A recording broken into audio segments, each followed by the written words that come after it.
And I started to wonder, can we really have it all? Or whatever else Carrie Bradshaw says.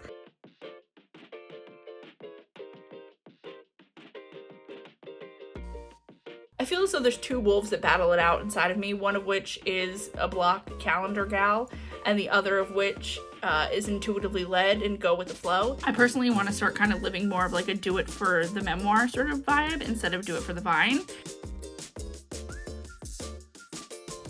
Hello, happy April. Welcome to spring. Spring is my favorite season.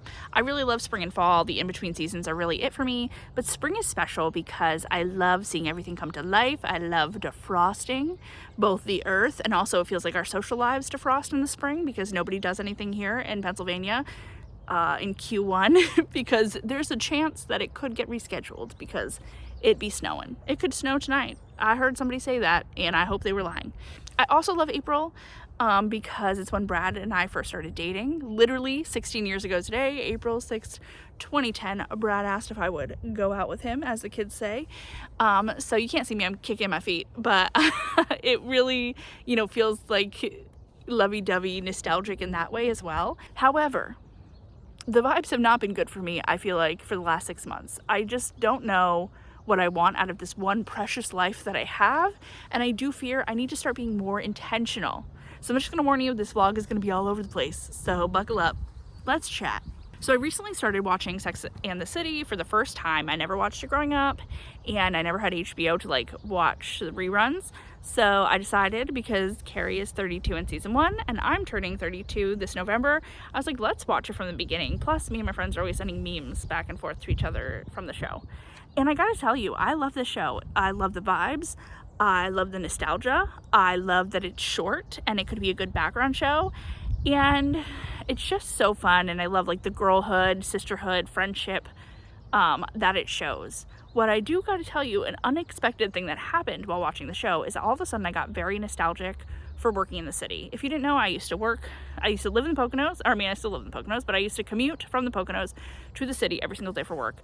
And it just made me miss this aspect of my life of having places to go after work and the friendships you form in that workplace community and just all of it, right? It made me really nostalgic, and so much so, so seriously that Brad and I were talking about what would it look like if I wanted to work in the city again. But one of the exercises I did to snap myself out of it was I literally made a list of what my average day looked like when I worked in the city, and I was like, no, that's not what I want. And there was a reason that I stopped working in the city.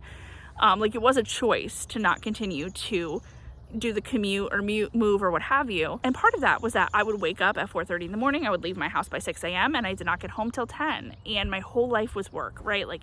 I would go out after work with the same friends that I was working with all day, and I never ate dinner, which is very sad. So no, it's not what I want, but I think there's some elements from that life that I really do want. And how do I get to there? And I think this also comes from a place of just feeling very uninspired and uncreative. For our clients, I feel as though I am trying to squeeze every last ounce of creativity out of me, I'm trying to wring out a towel that doesn't have that much water in it, instead of pouring creativity out of me. And I'm just kind of in this rut that I need to get out of. And how do I do that? Do I blow up my life? Do I, take a job in the city and start commuting again? Do I move? Which I don't think those are the answers, but that is just where I am at mentally. So the sun is gone and the temperature has majorly dropped. So we're going to continue this conversation indoors. So anyways, where were we? How do I get what I want? And Brad and I were having very serious conversations about what does this look like? And the conclusion that we came to is that we definitely need some better systems in our lives, and we need to be more intentional. But Brad and I are opposites in lots of ways, but we're similar in lots of ways as well. One of which being we're very all or nothing sort of people. So I think that really spreads yourself out pretty wide instead of digging deeper. So one of the things that we talked about is setting one major focus or goal per quarter, because again, right, I love to eat healthy and work out and have great social lives and build our business and get 15 new clients and start all these new hobbies. But if we are doing all of these things, it's likely we'll either burn ourselves out very quickly or we'll do none of them, right? So we'll keep on the same path that we are on, which we're trying to, rework some things in our lives. And one of the things that I did this morning was I set up an Asana. So we asked one of the networking groups that we're part of, like, hey, what does everybody use for project management? And Asana came up a lot. And I understand why, right? Like, it was really easy to get started. It seems like it's super intuitive, but we've tried project management tools before and they only work if you actually use them. But I think it could be really helpful if we can commit to using this, as we have one location where all of the tasks that we need to get done are done. We can quickly input it so that, like, while you're with a client or while you're like thinking of something, you could type it in really quick and have that task be there and set a timeline for it. And when I'm struggling to prioritize, I can go into the Asana and it literally tells me a list of like what is due next. I feel as though there's two wolves that battle it out inside of me, one of which is a block calendar gal and the other of which is intuitively led and go with the flow. Now, don't get me wrong. I love my planner. I'm a planner girl. I love a planner. I love, having a schedule, but sometimes I'm like, what if I calendar block for an hour where I need to like write scripts or do proposals or create concepts and I'm not feeling inspired to do it? What's going to happen then? So we have to figure out how these wolves can live in harmony, So that is where we're at with the project management system. So hopefully that works out. And hopefully we can kind of start setting these goals and setting some benchmarks and some milestones for them and start creating a wonderful lives for ourselves. Not that I don't think our life is wonderful now, but like, I think, again, it's really easy to get stagnant and we have to be intentional with what we want out of this one precious life that we have. Another part of this conversation is, what do we want WeSee to look like, right? So when we first started WeSee, we wanted to be a live streaming production company. We wanted to do live streams, live production, broadcasts. And truthfully, there was nobody asking for that. We just wanted to do it. And if, you're a small business owner or any business owner, businesses need to exist to solve a problem. And nobody was asking us to solve this problem. So WeSee really became a digital video production company. So we were making website videos and testimonials and doing some like larger projects. And in the last 5 years, WeSee has really become a social media content creation company. So we do social media management and the content creation and the whole thing for clients. And it really made the biggest difference in us continuing to do WeSee. Before we did social media, we did not have consistent revenue. We were struggling, and we were struggling to kind of figure out where we fit in. However, social is exhausting. Anybody who's ever worked in social knows it's exhausting. I personally want to start kind of living more of like a do it for the memoir sort of vibe instead of do it for the vine. And I feel like that is a general sentiment across the board. Like, people are not feeling like they want to be online as much. They don't want to do social. They are trying to give up scrolling. There's a big shift to in-person experiences. And a lot of our business model is like proof of things happening on the social.